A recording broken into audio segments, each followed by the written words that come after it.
Chapter 4, How It Works, Narcotics Anonymous, Basic Text. If you want what we have to offer and are willing to make the effort to get it, then you are ready to take certain steps. These are the principles that made our recovery possible. 1. We admitted that we were powerless over our addiction, that our lives had become unmanageable. 2. We came to believe that a power greater than ourselves could restore us to sanity. 3. We made a decision to turn our will and our lives over to the care of God as we understood Him. 4. We made a searching and fearless moral inventory of ourselves. 5. We admitted to God, to ourselves, and to another human being the exact nature of our wrongs. 6. We were entirely ready to have God remove all these defects of character. 7. We humbly asked Him to remove our shortcomings. 8. We made a list of all persons we had harmed and became willing to make amends to them all. 9. We made direct amends to such people wherever possible, except when to do so would injure them or others. 10. We continued to take personal inventory, and when we were wrong, promptly admitted it. 11. We sought through prayer and meditation to improve our conscious contact with God as we understood Him, praying only for knowledge of His will for us and the power to carry that out. 12. Having had a spiritual awakening as a result of these steps, we tried to carry this message to addicts and to practice these principles in all our affairs. This sounds like a big order, and we can't do it all at once. We didn't become addicted in one day, so remember, easy does it. There is one thing more than anything else that will defeat us in our recovery. This is an attitude of indifference or intolerance towards spiritual principles. 3 of these that are indispensable are honesty, open-mindedness, and willingness. With these, we are well on our way. We feel that our approach to the disease of addiction is completely realistic, for the therapeutic value of one addict helping another is without parallel. We feel that our way is practical, for one addict can best understand and help another addict.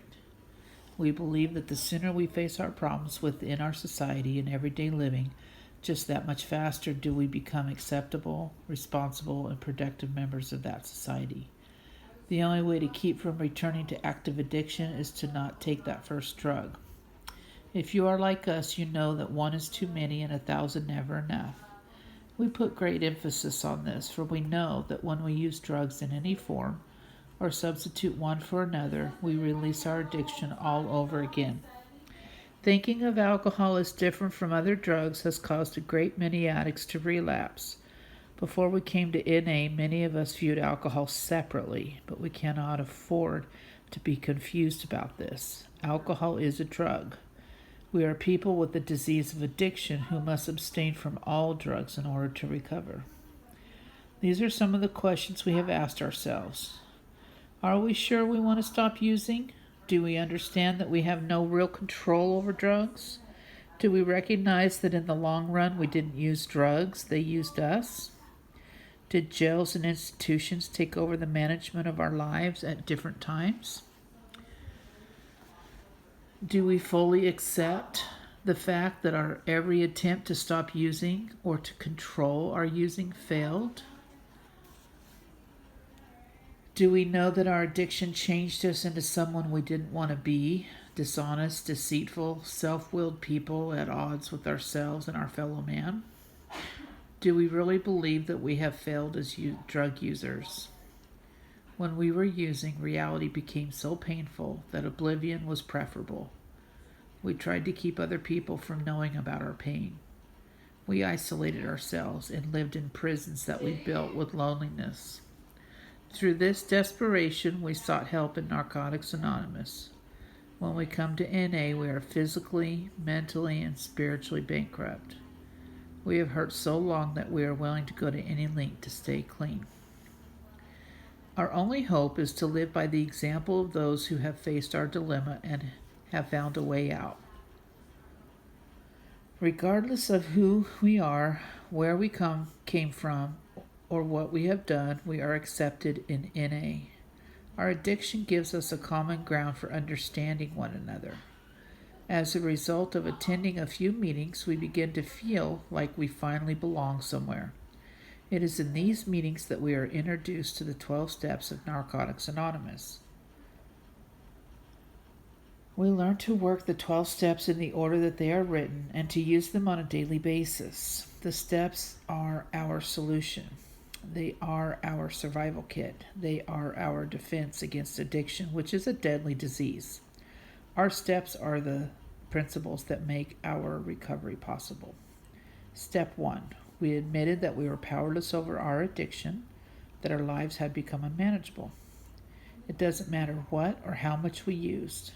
In Narcotics Anonymous, staying clean has to come first. We realize that we cannot use drugs and live.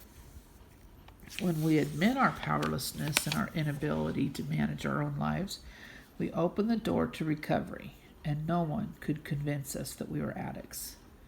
It is an admission that we have to make for ourselves.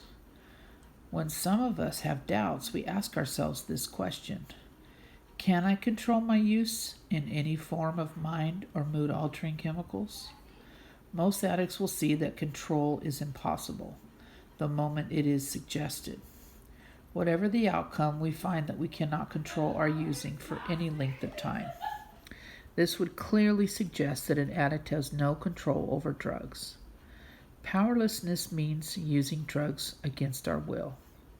If we can't stop using, how can we tell ourselves we are in control? The inability to stop using, even with the greatest willpower and the most sincere desire, is what we mean when we say we have absolutely no choice. However, we do have a choice after we stop trying to justify our using. We didn't stumble into this fellowship brimming with love, honesty, open-mindedness, or willingness. We reached a point where we could no longer continue using because of physical, mental, and spiritual pain. When we were beaten, we became willing. Our inability to control our usage of drugs is a symptom of the disease of addiction. We are powerless not only over drugs, but over our addiction as well. We need to admit this fact in order to recover. Addiction is a physical, mental, and spiritual disease that affects every area of our lives. The physical aspect of our disease is the compulsive use of drugs, the inability to stop using once we have started. The mental aspect of our disease is the obsession or overpowering desire to use, even when we are destroying our lives. The spiritual part of our disease is our total self-centeredness. We felt that we could stop whenever we wanted to, despite all evidence to the contrary. Denial, substitution, rationalization, justification, distrust of others, guilt, embarrassment, dereliction, degradation, isolation, and loss of control are all results of our disease. Our disease is progressive, incurable, and fatal. Most of us are relieved to find out we have a disease instead of a moral deficiency. We are not responsible for our disease, but we are responsible for our recovery. Most of us tried to stop using on our own, but we were unable to live with or without drugs. Eventually, we realized that we were powerless over our addiction. Many of us tried to stop using on sheer willpower. This action was a temporary solution. We saw that willpower alone would not work for any length of time. We tried countless other remedies: psychiatrists, hospitals, recovery houses, lovers, new towns, new jobs. Everything that we tried failed. We began to see that we had rationalized the most outrageous sort of nonsense to justify the mess that we made of our lives with drugs. Until we let go of our reservations, no matter what they are, the foundation of our recovery is in danger. Reservations rob us of the benefits this program has to offer. In ridding ourselves of all reservations, we surrender. Then and only then can we be helped to recover from the disease of addiction. Now the question is, if we are powerless, how can Narcotics Anonymous help? We begin by asking for help. The foundation of our program is the admission that we of ourselves do not have power over addiction. When we can accept this fact, we have completed the first part of step 1. A second admission must be made before our foundation is complete. If we stop here, we will know only half the truth. We are great ones for manipulating the truth. We say on one hand, yes, I am powerless over my addiction. And on the other hand, when I get my life together, I can handle drugs. Such thoughts and actions led us back to active addiction. It never occurred to us to ask, if we can't control our addiction, how can we control our lives? We felt miserable without drugs, and our lives were unmanageable. Unemployability, dereliction, and destruction are easily seen as characteristics of an unmanageable life. Our families generally are disappointed, baffled, and confused by our actions, and often desert or disown us. Becoming employed, socially acceptable, and reunited with our families does not make our lives manageable. Social acceptability does not equal recovery. We have found that we had no choice except to completely change our old ways of thinking or go back to using. When we give our best, it works for us as it has worked for others. When we could no longer stand our old ways, we began to change.